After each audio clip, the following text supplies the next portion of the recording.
حضرت ایوب علیہ السلام ایک عظیم پیغمبر تھے جو 9ویں صدی عیسوی میں شام کے شہر دمشق کے نزدیک حران میں رہتے تھے۔ اللہ تعالیٰ نے ابتدا میں حضرت ایوب علیہ السلام کو مال و دولت، جائیداد، شاندار مکانات، سواریاں اور اولاد سب کچھ بہت عطا کیا تھا۔ حضرت ایوب علیہ السلام کے 7 بیٹے اور 7 بیٹیاں تھیں۔ پھر اللہ تعالیٰ نے ان کو پیغمبرانہ آزمائش میں مبتلا کیا۔ یہ سب چیزیں ان کے ہاتھ سے نکل گئیں اور بدن میں بھی ایسی سخت بیماری لگ گئی کہ بدن کا کوئی حصہ، زبان اور قلب بھی اس بیماری سے نہ بچا۔ وہ اس حالت میں زبان و قلب کو اللہ تعالیٰ کی یاد میں مشغول رکھتے اور شکر ادا کرتے رہتے۔ اس بیماری کی وجہ سے سب دوستوں پڑوسیوں نے ان کو الگ کر کے آبادی سے باہر ایک کچرا ڈالنے کی جگہ پر ڈال دیا۔ کوئی ان کے پاس نہ جاتا تھا، صرف ان کی بیوی ان کی خبر گیری کرتی تھی۔ نبی کریم صلی اللہ علیہ وسلم کا ارشاد ہے کہ سب سے زیادہ سخت بلائیں اور آزمائشیں انبیاء کرام علیہ السلام کو پیش آتی ہیں، اس کے بعد دوسرے صالحین کو درجہ بدرجہ۔ جو دین میں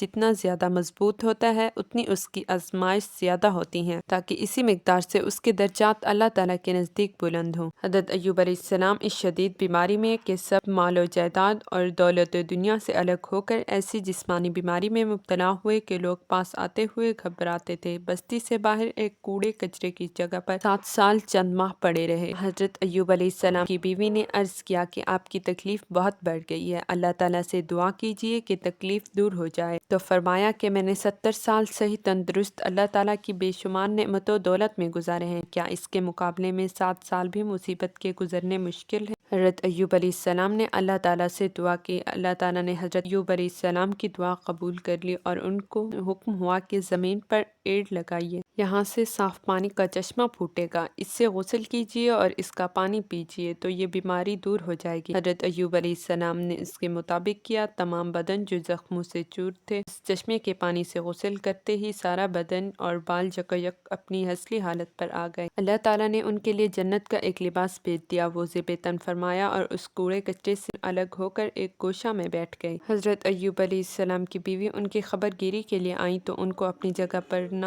پا کر رونے لگی۔ حضرت ایوب علیہ السلام جو ایک گوشے میں بیٹھے ہوئے تھے، ان کو نہیں پہچانا کہ حالت بدل چکی تھی۔ انہوں نے پوچھا، اے خدا کے بندے، کیا تمہیں معلوم ہے کہ وہ بیمار مبتلا جو یہاں پڑا رہتا تھا کہاں چلا گیا؟ یہ بات سن کر حضرت ایوب علیہ السلام نے ان کو بتایا کہ میں ہی ایوب ہوں، مگر حضرت ایوب علیہ السلام کی بیوی نے اب تک بھی نہیں پہچانا۔ حضرت ایوب علیہ السلام نے فرمایا کہ غور کرو، میں ہی ایوب ہوں، اللہ تعالیٰ نے میری دعا قبول فرما لی اور میرا بدن ازسر نو درست فرما دیا۔ اس کے بعد اللہ تعالیٰ نے ان کو مال و دولت بھی واپس دے دیا، کیونکہ حضرت ایوب علیہ السلام نے مشکل ترین حالات میں بھی صبر سے کام لیا تو ان کو اس دنیا میں پہلے سے 2 گنا زیادہ خوشحالی ملی۔ ان کا ایک نیا خاندان بنا جس میں 7 بیٹے اور 3 بیٹیاں تھیں۔